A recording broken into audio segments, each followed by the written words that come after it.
Masu kallon mu barkamu da sake kasancewa da ku a daidai wannan lokaci.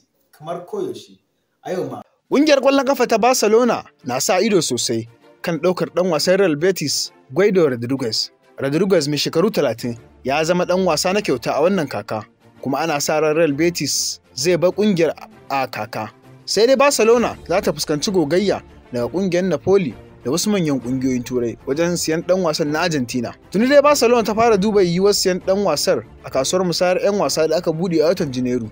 Amma ƙungiyar tasa ta sake rike shi domin duba lafiyarsa bayan da ya samu rauni a idon sawunsa a watan Disamba.